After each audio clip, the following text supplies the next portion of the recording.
नमस्कार, स्वागत है आपका जागरण बिजनेस पर और मैं हूं आपके साथ मोहिनी त्यागी। आप देख रहे हैं हमारा रोज का लाइव कार्यक्रम मार्केट ट्रैकर, जिसमें कि हम बात करते हैं बाजारों की और स्टॉक स्पेसिफिक एक्शन की। तो चलिए सबसे पहले देखते हैं कि बाजारों में इस वक्त हो क्या रहा है।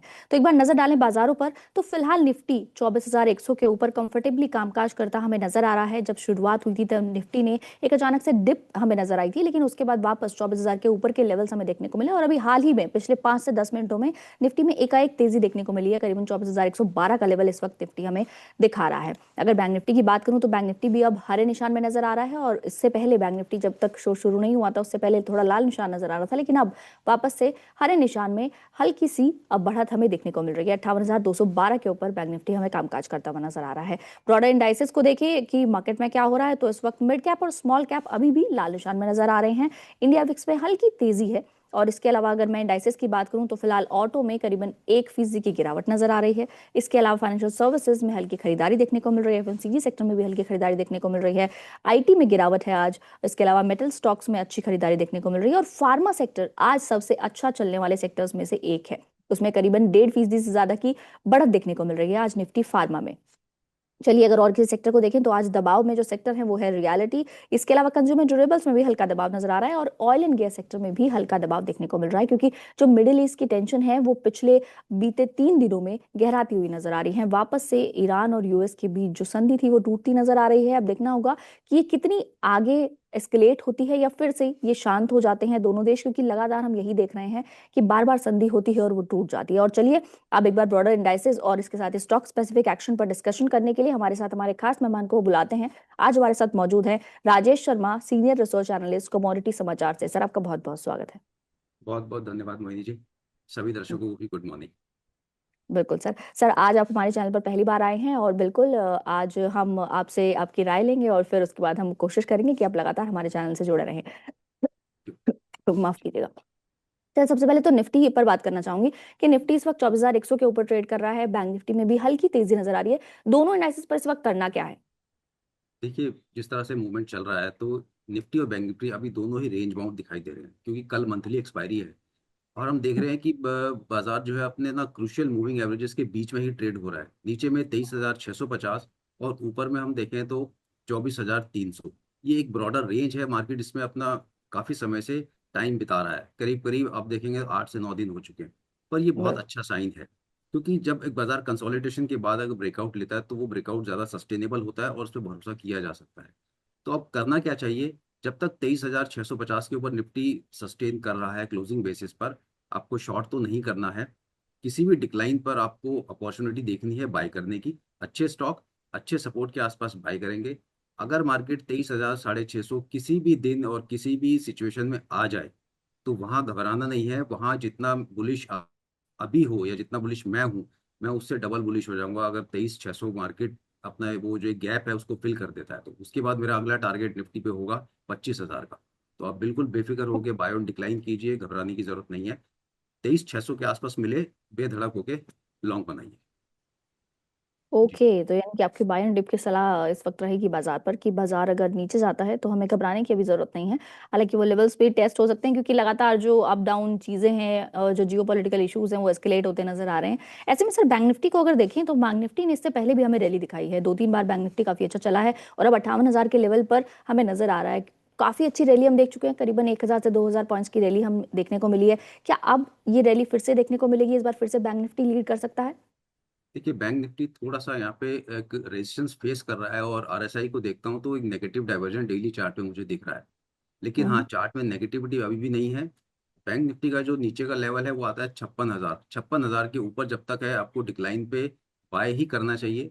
लेकिन हाँ, अगर बाजार में इस बार रैली बनी तो शायद जो दूसरे सेक्टर हैं वो बैंकिंग को आउट परफॉर्म करते हुए नजर आएंगे, क्योंकि जिस तरह से हम आईटी सेक्टर में हमने टर्मोइल देखा है, लोगों की जॉब्स गई हैं, रियल्टी सेक्टर में बहुत ज्यादा कोई एनकरेजमेंट नहीं दिख रहा है।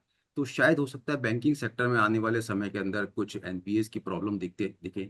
और दूसरा जो एचडीएफसी बैंक या कोटक बैंक में हमने देखा कोई न्यूज़ फ्लो चल रहा है। जो एचडीएफसी बैंक के भी हमने देखा कि बोर्ड में से एक मेंबर ने अभी रिजाइन किया है और उन्होंने कुछ इल्जाम लगाए हैं बैंक के कामकाज पर। जी। कोटक बैंक के अंदर भी हमने देखा है कि हायर लेवल पे भी एक रेजिग्नेशन हुआ है। तो कहीं ना कहीं ऐसा हो सकता है कि शायद बैंकिंग सेक्टर में, प्राइवेट सेक्टर, बड़े बैंकों में अगर कुछ नेगेटिविटी निकल के आती है तो वो बैंकिंग में प्रेशर में डाल सकती है। तो इस पर बहुत क्रूशली इस पर नजर रखनी पड़ेगी। पर हाँ, बाय ऑन डिक्लाइन का मार्केट है। अच्छे खासे पैनिक जब आए तभी आप माल उठाइए और आपका अच्छा खासा प्रॉफिट बनेगा। 56,200 एक ऐसा लेवल होगा बैंक निफ्टी का, अगर उसके नीचे क्लोजिंग आ गई तो वीकनेस बढ़ेगी, अदरवाइज घबराने की कोई जरूरत बिल्कुल, यानी कि अभी फिलहाल थोड़ी सस्टेनेबिलिटी हम देख सकते हैं बाजारों में। अच्छा, जैसे कि आपने अभी एचडीएफसी बैंक की बात करी तो बिल्कुल मैं उस पर बात करना चाहूंगी। एचडीएफसी बैंक का स्टॉक सर एक बार देखिएगा, आज इसमें खबर भी है कि लीगल रिव्यू क्लियर हो गया है, एलिगेशंस क्लियर हो गई हैं, जो आपने अभी बात की। अटानु चक्रवर्ती ने जो एलिगेशंस लगाई थी वो भी क्लियर नजर आ रही हैं, और अभी थोड़ी देर पहले तक लाल निशान में ट्रेड कर रहा था स्टॉक, अब 800 के लेवल पर खड़ा हुआ नजर आ रहा है। कैसे ऊपर के लेवल्स देख रहे हैं आज? देखो, 820 एक बहुत अच्छा रेजिस्टेंस है जो हम्म। हम देखते हैं, पिछले 3-4 महीने का हाई भी है। पर मुझे हम्म। अभी भी इस बैंक पे ज़्यादा कॉन्फिडेंस नहीं मैं इस पे हूँ, क्योंकि 5-6 साल में अगर किसी बैंक ने रिटर्न नहीं दिया है तो क्या गारंटी है कि आगे भी देगा। ठीक है, अगर जो नेगेटिविटी है अगर खत्म हो जाती है तो अपसाइड कितना हो सकता है, डाउन साइड लिमिटेड हो लेकिन अपसाइड नहीं। अगर हम स्टॉक मार्केट में आए हैं तो इसीलिए आए हैं कि हमें पैसा जल्दी बने और ज्यादा बने। तो एचडीएफसी बैंक उस कैटेगरी में नहीं आता है कि जहां आपका पैसा बहुत जल्दी बनेगा। पर ठीक है, 820 अगर निकलता है तो ब्रेकआउट है। 820 निकल जाने के बाद 850 तक की भी लेवल दिखाई देंगे। लोअर लेवल पे 765। जिस दिन 765 के नीचे क्लोज करे उस दिन अपनी लॉन्ग पोजीशन से एग्जिट कर लीजिए। उसके बाद काउंटर 700 भी ब्रेक करता हुआ दिख सकता है। हम्म। एक कोटक महिंद्रा बैंक पर सर बात करना चाहूंगी। इस पर ब्रोकरेज ने पॉजिटिव रेटिंग दी है, नोमुरा ने बाय रेटिंग दी है, 460 का इस पे लक्ष्य रखा है। ये बैंक कैसा लग रहा है आपको, या फिर कोई और बैंक जो भी प्राइवेट या पीएसयू में से आपको भी कोटक पसंद आता कोटक में भी हम देखें ना तो 390, 394 रुपए का एक इंपॉर्टेंट लेवल है, जो करीब करीब आज उसके आसपास ही काउंटर गया। 395 का लो लगाया, वहां से रिकवरी दी है।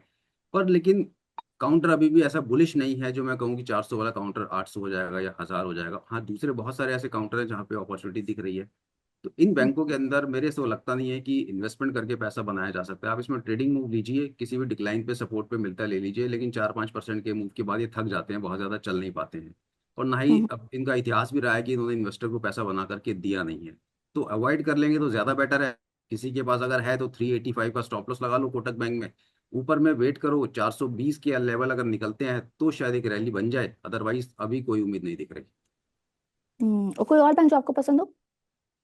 बैंकिंग सेक्टर में देखिए, जो छोटे बैंक जैसे कि फेडरल बैंक है, कर्नाटका बैंक है, या अगर पीएसयू में आप जाते हैं तो बैंक ऑफ महाराष्ट्र है या जेएंडके बैंक है, वो ऐसे सेक्टर में हैं जो अच्छे खासे आपको रिटर्न दे सकते हैं।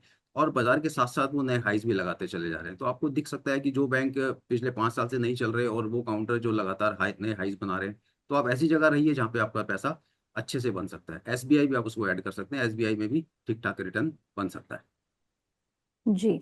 और ये सर आज एक प्राइवेट बैंक। और, जी बिल्कुल सर, डॉक्टर रेड्डीज पर बात करना चाहेंगे कि डॉक्टर रेड्डीज में आज खबर भी है कि उसके यूएस एफडीए ने उस पर 7 ऑब्जर्वेशंस भी दिए, लेकिन उसके बावजूद उसके एक फैसिलिटी पर, उसके बावजूद स्टॉक में करीबन 5% की तेजी हम देख रहे हैं, करीबन 4% से ऊपर फिलहाल कामकाज करता हुआ स्टॉक नजर आ रहा है। निफ्टी गेनर्स में भी सबसे ऊपर शामिल है। कैसा लग रहा है स्टॉक आपको? सर चार्ट बहुत पैटर्न, चार्ट का बहुत अच्छा है। और फार्मा सेक्टर तो हम देख ही रहे हैं कि लगातार चल रहा है। और ये भी हाईस पे हाई लगा रहा है, काउंटर 1407 के आसपास चल रहा है।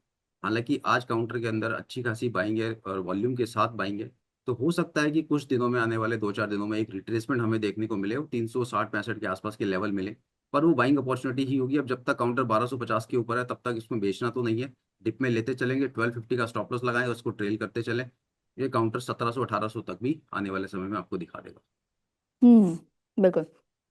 एक मैं गेनर्स में से ही स्टॉक पिक करना चाहूंगी इस वक्त, ट्रेंड और सिप्ला, मैक्स हेल्थ, इटर्नल, ये टॉप 5 गेनर्स में शामिल है। इनमें से कुछ आपको पसंद आता है?